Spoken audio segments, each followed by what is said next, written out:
So मी कलाकार श्रुती आणि Superhits Marathi film festival मध्ये तुमच्या सगळ्यांचं स्वागत करते.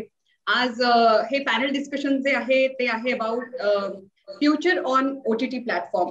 आणि त्यामध्ये कोण कोण माझ्यासोबत आहेत हे सांगायचं झालं तर माझ्यासोबत आहेत आज मला वाटतं की तसे आपल्या इंडियामध्ये ऍस्ट्रॉनॉट्स कमी नाहीच आहेत. आणि एक माणूस ज्याने नवीनच प्लॅनेट शोधून काढला आणि त्यावर नवीनच तारे त्याला सापडले असा प्लॅनेट मराठी ह्याचे करते धरते म्हणजे अक्षय बर्दापूरकर आपल्यासोबत आहेत. आणि एक मुलगी जिच्याबद्दल मी काय सांगू म्हणजे खरं तर 15व्या वर्षी ह्या मुलीने डेब्यू केला. आणि त्यावेळेस कदाचित मी 15 वर्षांची असताना मला कदाचित डेब्यू मध्ये टी हे स्पेलिंग पण येतं हे मला तेव्हा कळलं असेल. पण तिने तेव्हाच सुरुवात केली अशी Girija Oak Godbole is with us. Hello, welcome. Hi, thank you. आणि वेदांती, आता वेदांती बद्दल बोलायचं झालं तर म्हणजे एक असं पर्टिक्युलर चॅनल आहे जे 7 वर्षांपासून एकच सिनेमा दाखवत आहेत. पण जिने 7 वर्षांमध्ये 32 शॉर्ट फिल्म्स बनवल्या. आणि त्यासोबतच she had studied film making direction specialisation केलंय तिने whistling woods international Mumbai institute मधनं. अशी Vedanti Dani is with us. Hello Vedanti. Hello. आणि ह्यांचं नाव वाचल्यानंतर specially when I was writing his name in English Chaitanya Chinchalikar. तर बरोबर ना? बरोबर. जेवढे स्पेलिंग्स मोठे आहेत त्याहून जास्त मोठ्या ह्यांच्या डिग्रीज आहेत. आयुष्यात एक माणूस एकाच वेळेला इतक्या डिग्रीज कसा घेऊ शकतो मला खरंच कळत नाही. पण ह्या माणसाने बरंच काही केलंय. ही म्हणजे लायब्ररी म्हणू शकतो आपण विस्लिंग वुड्सची, कारण की ही is the vice president of business development at whistling woods international and also chief technology officer lab head at whistling woods and vice president of strategy at Mukta arts limited. बापरे, वाचूनच थकले मी. काय काय ह्या माणसाने केलेलं आहे. So everyone welcome. आणि आज जो टॉपिक आम्ही घेतलाय त्यावर मला पहिल्यांदा तर विचारायचंय की मला पर्सनली असं वाटतं की गेल्या ह्या वर्षभरात आपण OTT जितकं बघितलं त्यापूर्वी एवढं बघितलं गेलं नव्हतं. So maybe because of this lockdown आणि this phase, so I would like to ask की what are your views about OTT platform, की how it has changed the consumption of content. OTT is the answer to the question what next. So 1880 मध्ये movies यायला लागले, 1920 मध्ये television सुरू झाला आणि approximately early 90s मध्ये डिजिटल कॉन्टेंट सुरू झाला, विच काइंड ऑफ त्याचं कल्मिनेशन झालं in 2006 when Google bought YouTube, right? So that's the kind of the seed. Now प्रत्येक जर तुम्ही प्लॅटफॉर्म बघितला तर त्याच्या विशिष्ट it has unique characteristics. So film cinema is what is called captive community viewing. Then there is television which is non captive family viewing. Then there is digital which is captive non captive individual viewing. आणि there is a चौथा platform पण आहे for virtual reality which is captive individual viewing. But since we are talking about digital, so every platform comes with its unique content characteristics, and content changes to accommodate for the new platforms. म्हणजे cinema was a 2 to 3 hour original format was 45 minutes, so 45 minutes to 2 hours India मध्ये जसा आला तसे त्याचे 3 तास झाले. Television became serialized, right? So जेव्हा पहिला टेलिव्हिजन चॅनल आला तो असं नव्हतं की because the only content format known to man at that point of time was film. So it didn't happen that television, all the channels had back to back films, right? Content creators evolved to create the serialized appointment viewing format. Similarly, jema digital content aala and OTTs aale, now you had a third content platform with unique characteristics, right? It is individual viewing. It is non-captive. Current, your distractions ahead. 70% of the content is viewed on a screen that is 5.5 to 6 inches, which is why the kind of content that you see on OTT is writing focused, pace is critical, it is edgy, because filmmakers don't have the luxury of having the blackness, captive audience, surround sound, मोठा frame, हे सगळं नाहीये. So they have to grab the audience based on the writing. The first 15 seconds, for example, of every new episode are probably the most important, because that is where you have to hold the audience to wait for to hold them for the entire episode. The first 15, 20, 30 seconds, very similar to gaming, right? So all these things are now started to come in, and content creators are now starting to keep in mind these things. But the bigger advantage, I would think, is that, I mean, we keep saying that screenwriting is king and writer king asto. This is the platform where to kati genuinely king kiwa queen आहे. Because 5 inch स्क्रीनवर तुमचे कितीही performances असो, कितीही wide big एक्स्ट्रावॅगन्झा असो, त्याचा impact कमी होतो. रायटिंगचा इम्पॅक्ट खूप जास्ती होतो, आणि ते आपण बघतोय. So the explosion of new writers, the explosion of new what we used to once upon a time call character actors, like say someone like Amruta Subhash. So I saw Bombay Begums 2-3 days ago, and the only person that I remember after that was Amruta. Yeah. Truly, I agree. And I have seen her on stage in Tiful Rani, stepping into Bhakti Barve's shoes, and I was like, boss, I can't believe this is the same woman 20 years later or 25 years later, right? So that is what I think, that is the huge potential of this distributed, individualized, digital, non-appointment viewing. Also, I feel like how he was saying that the content is adapting to the medium. It's also the ease of watching. Yeah. I remember my grandparents, my parents, irrespective of whether it was a work day or not, used to wake up at a certain time. The day used to go by, it used to be according to Akashvanicha nusar sakal व्हायची. So it was almost time to a way where ही जाहिरात लागली की चहा ठेवायचा असतो, ही जाहिरात लागली की गिरिजा शूज घालून शाळेत जाते. It was almost like that. Television was a huge part of families, routine also. The moment that routine is not in place anymore. पण आपल्या जनरेशन पासून ना अशा प्रकारचं रुटीन आपण कोणी फॉलोच करत नाही. आपण काम नसलं की वाटेल तेव्हा उठायला लागलेली लोक आहोत, आपण रात्री जागायला लागलेली जनरेशन आहोत. त्याच्यामुळे सडनली एका ठिकाणी एका जागेवर बसून त्या वेळेलाच ते कॉन्टेंट मिळेल, ह्याच्यापासून आपल्याला जी सुटका मिळाली ना, की मला हवं तेव्हा मी माझा फोन ऑन करू शकते आणि मी हवं ते बघू शकते. याच्यामुळे अर्थातच त्याचं इज ऑफ कन्झम्पशन इतकं जास्त आहे की ते खूप कन्झ्युम केलं जात आहे, आणि त्याप्रमाणे कॉन्टेंट अडॅप्ट होत आहे. आणि हे सगळे मुद्दे आपण ऐकलेच आता, which was very well articulated by CC. आणि I remember Netflix had once tweeted this. आमच्या सगळ्यात the biggest competitor that we have is sleep. Sleep, yeah. Which I thought was a brilliant way of looking at it, because people have literally done that with content. They've binged everything that comes out through the night, through the day. That's how most people consumed content. So imagine the kind of consumption that increased, and obviously because of that, then the demand increased, and now there are some 200 things being shot around us.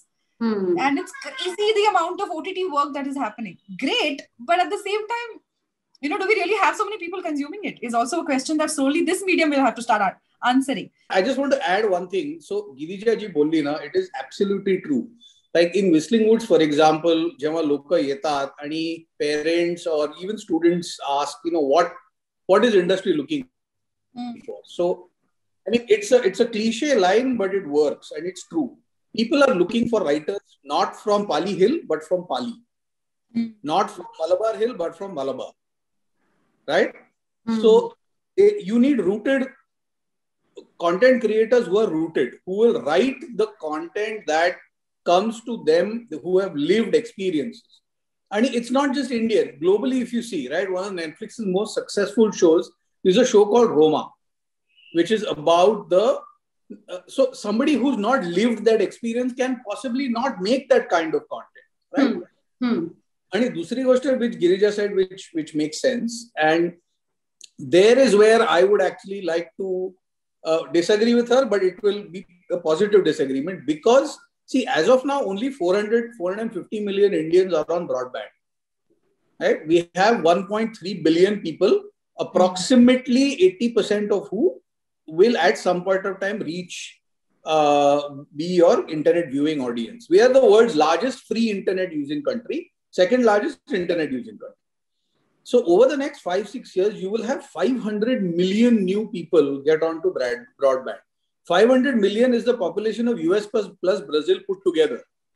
So audience आपला एवढा explode होणार आहे, and there will be a viewer for every kind of content. That is the other advantage that OTT brings, because it is individual viewing. So you are not judged for what you watch. Right. Which is unlike television and cinema, nobody knows what you're watching. Nobody is judging you for what you are seeing. And ह्यानी खूप फरक पडतो. Now, if like Vedanti, even her, an age group below her, they will very happily share their Spotify playlist with a friend. They will never share their Netflix watching list with a friend. Right? Because it is personal, it is private, right? It is what I want to watch. So, I mean, and that is what also allows for a much wider spectrum of content to be created. People are not worried about touching the edges, touching the fringes, doing edgy stuff, because they know captive individual, non-captive individual viewing आहे. त्यामुळे प्रत्येक type of contentचा audience आहे OTT वर. Right? So these are the 2 points that I wanted to make. Anyone wants to add any point? Akshay sir, would you like to say something about that? Actually, I will now, because Chaitanya has really spoken very well with regards to OTT, and me, almost my views are the same with Girija and Chaitanya both. So purpose काय आहे, कशासाठी OTT, or what OTT does, and all of that is more or less the same. What has happened particularly with Marathi is that Marathi viewer have खूपच confused viewer आहे for various reasons. त्यापैकी बॉलिवूड च्याच ठिकाणी Marathi industry आहे. We have always been somewhere overshadowed with Bollywood. त्याचबरोबर महाराष्ट्रामध्ये तुम्हाला महाराष्ट्राची डेमोग्राफी म्हणा किंवा महाराष्ट्राचे जे सब्जेक्ट्स असतात ते खूप वेळेला मला असं वाटतं की ते ग्लोबलाइज होऊ शकले नाही, because of the probably sometimes because of the makers and all of that. झालंय असं की आता सडनली ना एक जनरेशन स्किप झालेली आहे, एक मधली जनरेशनच स्किप झालेली आहे. लाईक आपण थिएटर्स मध्ये कधीच चांगला धंदा केला नाहीये आणि डायरेक्टली आता आपण ओटीटी वरती येत आहोत. ठीक आहे. आणि ओटीटी वरती ज्या वेळेला आपण येतोय त्यावेळेला आपल्याला जो कॉन्टेंट आपण बनवण्याचा प्रयत्न करतोय तर कदाचित थोडासा ग्लोबल कॉन्टेंट बनवण्याचा प्रयत्न करतोय. ठीक आहे. So you have at one end you have a natak, then you have the television, then you have the YouTube, and then you have now the OTT. मधला जो एक स्पेक्ट्रम होता जो आपण त्याला थिएटर म्हणतो, थिएटर ऑडियन्स म्हणतो, तो कधीच इव्हॉल्व्ह झाला नाही. हो मराठी कधीच इव्हॉल्व्ह नाही झाला. तुमची नाटकांचं चांगलं रूपांतर होऊ शकतं ओटीटी मध्ये. जे आता खूप स्टोरीज माझ्याकडे आलेले आहेत ते नाटकांच्या ओटीटी मध्ये कन्व्हर्जन चांगलं होऊ शकतं. कारण जे इंडिव्हिज्युअल व्ह्यूइंग किंवा वॉचिंग जे चैतन्य म्हणाला ते एकदम करेक्ट आहे. नाटकामध्ये सुद्धा जोपर्यंत तुम्हाला ते आवडत नाही की प्रेफरन्स असतात नाटकांमध्ये, राईट. तर सिमिलरली ओटीटी मध्ये पण तेच होतं. सो माझं the reason why what we thought of course because one of the reasons why हे ओटीटी बनवण्याचं कारणच हे होतं की माझ्या म्हणजे आपण डिपेंडेंट असतो, आपला रेव्हेन्यू डिपेंडेंट असतो आपल्या थिएटर ऑडियन्सवरती. आणि आतापर्यंत एक्सप्लॉइट करणारे जास्त स्कोप आपल्याकडे नव्हतं except for satellite rights and whatever the subsidy that the government gives. Then suddenly you had, I'm talking about the business angle here. Then suddenly someone said, "Arey, you know what? There is something called as a digital right. Chalo, let's exploit that also." मग आपण ते digital साठी आपण cinema बनवण्याचा प्रयत्न करायला लागलो. इतकं कन्फ्युजन सगळं झालेलं होतं की बेसिकली तुम्हाला रेव्हेन्यू कुठूनच येत नव्हता. झालंय असं की ज्यावेळेला 2020 मध्ये मी एबीसीडी रिलीज केला the day of the lockdown. आम्ही लॉकडाऊन लागला आणि माझी फिल्म रिलीज झाली आणि ती बंद पडली. That's when we had anyway sold the film to Amazon आणि त्या अमेझॉनचे पैसे मिळाल्यामुळे माझी फिल्म वाचली. From that point in time मला असं समजलं की अशा आयुष्यामध्ये जगामध्ये अनेक गोष्टी घडत राहणार आहेत. म्हणजे मराठी सिनेमा बरोबर तर अनेक गोष्टी घडतच होत्या, त्यात आता हे कोविड येऊन बसलेलं आहे. आता तरी मराठी सिनेमाचं काहीतरी घडावं. मराठी 60-70 फिल्म हे मागच्या वर्षामध्ये, I am sure Chaitanya agrees with 60 ते 70 फिल्म पडलेले आहेत, रिलीज नाही. आता या यू थिंक की ओटीटी प्लॅटफॉर्मवर जर का न्यू रिलीजेस आपण केले तर त्याच्यामध्ये सुद्धा थोडं अवघड आहे. It is not, see I tell you why. हा थोडा मोठा लॉंग विषय आहे, मी फार जास्त त्याच्यात जाणार नाही. तुम्ही फिल्म बनवता 2-2.5 कोटीमध्ये for example. As a OTT मी किती ऑफर करू शकतो तुम्हाला जास्तीत जास्त Marathi OTT? Maybe 50 lakh 60 lakh 50-60 lakhs not. त्याच्या पलीकडे तुम्ही 50-60 लाख रुपयामध्ये मला ती फिल्म देणार आहात का? नाही देणार आहात. म्हणजे तुम्हाला थिएटर ऑडियन्स वरती परत तुम्हाला राहावंच लागतं डिपेंडेंट. सॅटेलाइट वरती डिपेंड. आता सॅटेलाइट घेत नाहीयेत चॅनल्स, कारण चॅनल्स खाली जायला लागलेले आहेत. त्याच्यामुळे माझं असं म्हणणं होतं ओव्हरऑल की थिएटरला जाऊ दे, थिएटरचं काम करू दे, नाटकांचं काम करून दे. हे युट्यूब फिल्म मेकर जे आहेत ह्या लोकांना जर समजा आपण घेऊन जर आपण एक प्रीमियम कॉन्टेंट, ओरिजिनल कॉन्टेंट जर आपण प्लॅनेट मराठीवरती आणू शकलो, त्यांना जास्त पैसे देऊन, जे युट्यूब देत नाही, कारण तुम्ही बनवल्यानंतर टाकल्यानंतर तुम्हाला मॉनिटाईज होतं. मॉनिटाईज होण्यासाठी तुम्हाला एवढे पैसे मिळत नाहीत, प्रत्येक सिरीज चालत नाही. त्याच्यापेक्षा वी डिसाइडेड की बाबा से आपण एखादी वेब सिरीज 50 लाखाची बनते तर आपण 50 लाख देऊ, एखादी वेब सिरीज 1 कोटीची बनते तर 1 कोटी देऊ. So what we are trying to do right now is we are trying to create content right from about say 35 lakhs to about 5 crore. So this is the kind of content we are making. आणि त्याच्यामध्ये वेगवेगळं content आहे. अगदी म्हणजे एका political पार्टीच्या founder वरती एक बायोपिक आहे, एक पॉलिमरी नावाचा एक अत्यंत बोल्ड असा विषय आहे. You have something about there are lots of subjects, there are lot of subjects which आता मला पटकन लक्षात येत नाही. तर हे जे करू शकतोय ना आपण आता, म्हणजे अजून एक एक्झाम्पल देतो आणि then maybe if somebody wants to get into this. म्हणजे अजून एक सांगतो, 6-6.5 कोटी 7 कोटीची एक चंद्रमुखी सारखी एक आम्ही फिल्म बनवतो. त्याच्यामध्ये एक डिरेक्टर असतो प्रसाद ओक, त्याच्यामध्ये एक ऍक्टर असते, ऍक्ट्रेस असते, सगळे मोठे मोठे लोक असतात, राईट. आता बघा, तुम्हाला हे 40-47 दिवसामध्ये ते शूट करायचं असतं. त्याचं बजेट असतं एक साधारण 6.5-7 कोटी. आता मी ह्याच टीमला मी वेब सिरीज वरती आणतो आणि ती वेब सिरीज माझी 1 कोटी 1.5 कोटीमध्ये संपून जाते. हे जे फ्रीडम तुम्हाला मिळतंय आता सध्या, because the film maker also wants to make certain content for web which they can't make it for the theatre audience or larger than life. जे करायचं असतं ते खूप वेळेला ते they reserve it for the theatre. पण इकडे कसं होतं की इकडे तुम्हाला स्टार्स पण मिळतात, इथे तुम्हाला बेस्ट ऑफ द डिरेक्टर पण मिळतात. कारण तो डिरेक्टर जो असतो ना, त्याला त्याच्या मनामध्ये काहीतरी असतं की यार आता समजा मी पॉलिमरी ह्या सब्जेक्टवर पॉलिमर याच्यावरती जर मी एखादा सिनेमा बनवण्याचं ठरवलं तर तो कितपत चालेल, किती चालणार नाही थिएटरमध्ये, हे आपल्याला नाही माहिती. जून अत्यंत एक सुंदर सिनेमा मी पाहिला आहे, मी आत्ताच सुरूनी बनवलेला. मला माहित नाही त्याला थिएटर ऑडियन्स कितपत ऍक्सेप्ट करते नाहीये, पण त्याला वेब ऑडियन्स 100% ऍक्सेप्ट करणार. कारण again coming to the point of Chaitanya is about individual viewing. I completely agree. So if just to add to जे अक्षय म्हणत होता, there आणि आपण एक्झाम्पल्स बघतो. If you take a film like, it's an Hindi film है, Bhavesh Joshi. Nobody went to see it in the theaters. It bombed in the theaters, but it blew up online. It has like millions and millions of views. If you take a film like Khandani Shafa Khana, right? It bombed on the cinema, but it blew up online. That's the audience. You cannot go. You don't even want to go with your friends to see a film about a sex scene, right? Correct. But you will watch it alone because it's a very interesting topic. You want to know what the hell happens in a sex scene, right? So there are some films for which the home of the film was always OTT. Unfortunately, OTT didn't exist in the past, which is why they had to unfortunately release on the big screen. Correct. Right? So you feel that new releases has to be on OTT than theater? आता माझ्याकडे 4 cinema असे आहेत जे मला खरोखर विकत घेण्यामध्ये interest आहे. पण जर मी त्याच्या अर्ध्या कॉस्ट मध्ये जर मी ते विकत घेतले तर तो प्रोड्युसर उरलेली कॉस्ट, कारण मी जर OTT वर टाकून दिलं तर बॉक्स ऑफिस काय होणार? Correct. So either you make film for the web or you make film for the theatre, and then theatres can be exploited later on. पण त्याच्यातही काय फार जास्त मला वाटत नाही की फायद्याचं होतं. मला असं वाटतं की now the time has come, but you know वेबसाठी बनवा आणि एक तुम्ही थिएटरसाठी बनवा.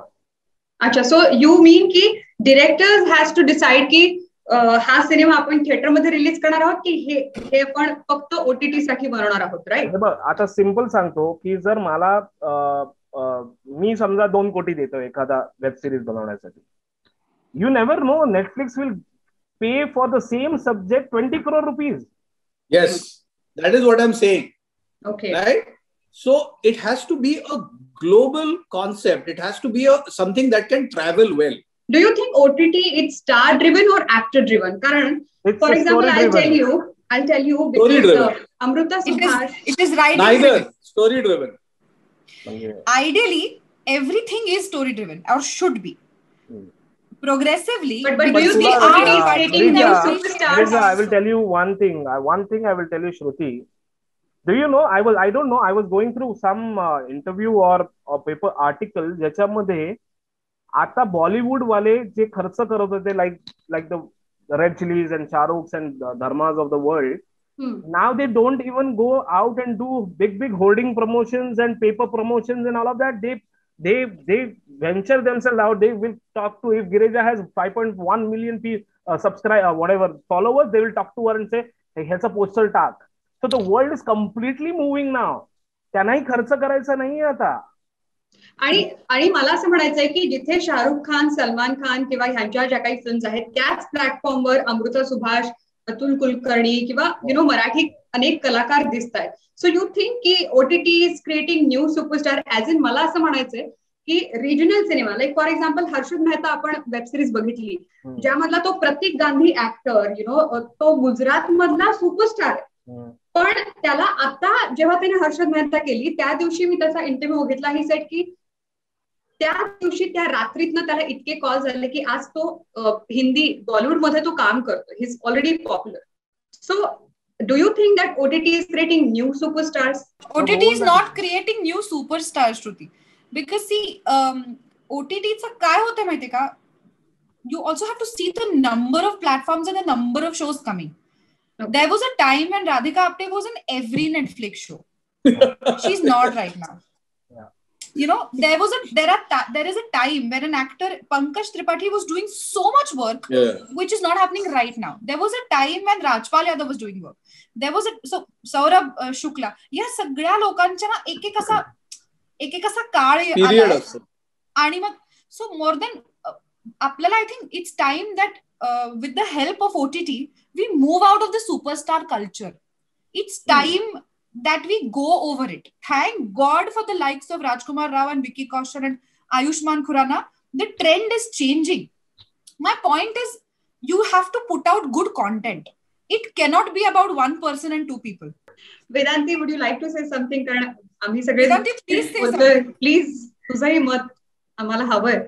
मी अनुभवानी खूपच छोटी आहे तुमच्या सगळ्यांपेक्षा. So I was listening myself. पण I would like to add to something what Akshay said some time back, की मेकर्सनी आधी ठरवलं पाहिजे की कुठल्या प्रकारे, what is your platform, what is your audience, because the approach changes drastically.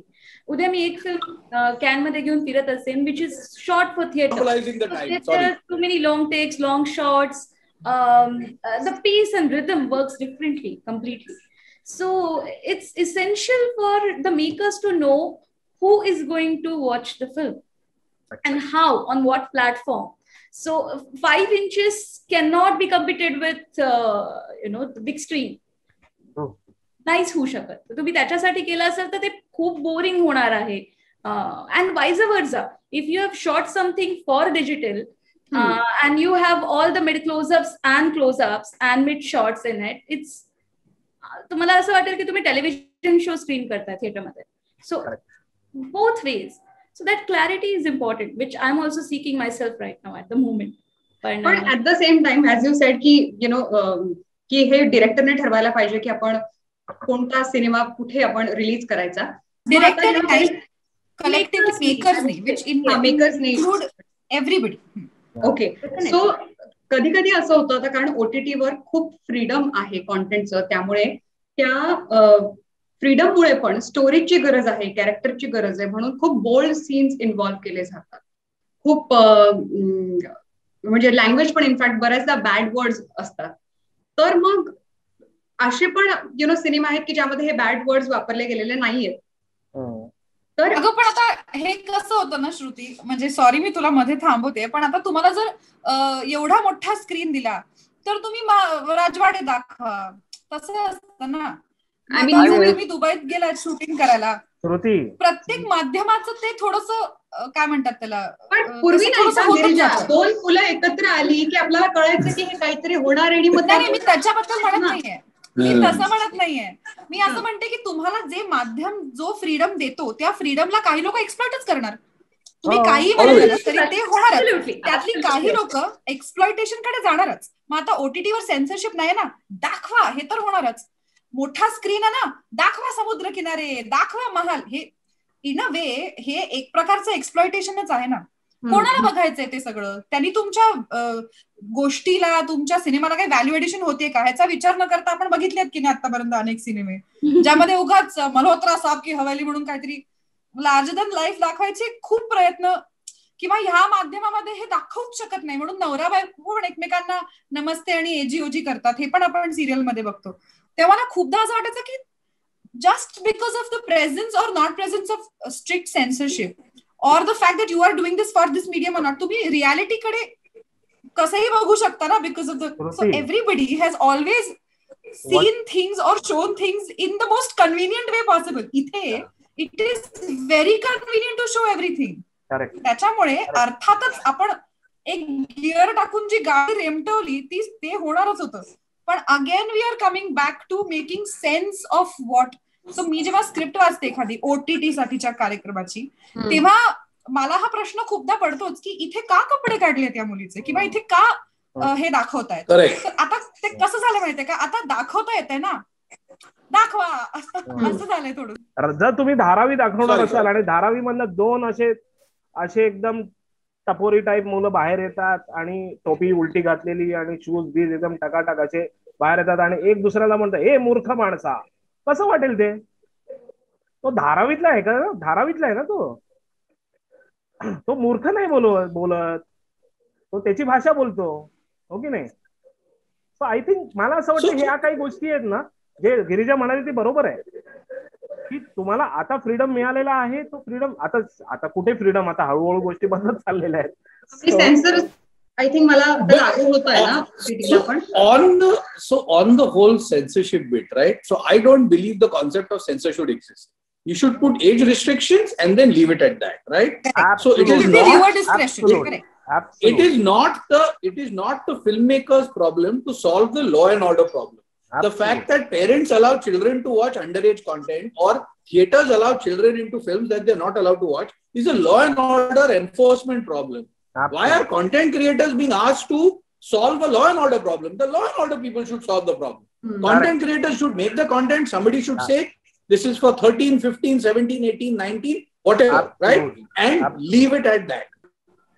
Alright, पण मला असं वाटतं पूर्वी जसे आपले आई बाबाची जनरेशन जी आहे ती म्हणायची की आम्ही ब्लॅक मध्ये जाऊन तिकीट्स खरेदी केले, आम्ही मोठ्या मोठ्या लाईन मध्ये उभे राहिलोत वगैरे. आता पिक्चर कसा चेंज झालाय की आताची जनरेशन म्हणाल की तोच सिनेमा बघण्यासाठी म्हणून मी 1 महिन्याचं सबस्क्रिप्शन घेतलं आणि माझ्या सबस्क्रिप्शनवर तुझ्या मावशी काकाने वगैरे तुम्ही बघितली ती. आणि आपल्या पुढची जनरेशन जी आहे ती कदाचित म्हणणार आहे की, म्हणजे आपल्याला म्हणायला लागणार की अरे तुला 3D तरी दिसतंय रे बाबा, आमच्या वेळेला आम्ही छोट्या स्क्रीनवर फिल्म बघायचो. So the future is on OTT, no doubt. आणि थँक्यू एव्हरीवन फॉर. पण तू एंड इयर तू ज्याच्यासाठी काम करतेस आजही तुमचा रेडिओ चालू आहे आणि पुढेही ते रेडिओ चालतच राहणार आहे. त्याच्यामुळे यू इन अ वे तू जे करतेस ते उत्तम करतेस. त्यामुळेच आम्ही देखील नवीन प्रयोग करून बघतोय आणि आमचं हे पहिलंच पाऊल आहे superhits Marathi film festival online एडिशनचं. So thank you for being a part of it. It is very, very special to us and you made it more special. Thank you. Thank you. Thank you. Most welcome. तर हा रंगतदार सोहळा तुम्ही मनसोक्तपणे enjoy केलात तर ज्यात तुम्ही बघितले जवळपास दर्जेदार 20 मराठी सिनेमे, काही अप्रतिम शॉर्ट फिल्म्स, कलाकारांशी मारलेल्या दिलखुलास गप्पा आणि दिग्गज कलाकारांसोबत आम्ही केलेले काही पॅनल डिस्कशन्स. पण आता मात्र निरोप घ्यायची वेळ आली आहे. काळजी नको, आम्ही लवकरच परत असं काहीतरी खास घेऊन येऊ आणि आम्हाला पूर्ण खात्री आहे की तुम्ही देखील आमची अगदी त्याच जोशाने साथ द्याल. तर मग भेटूयात परत. तोपर्यंत राम राम मंडळी.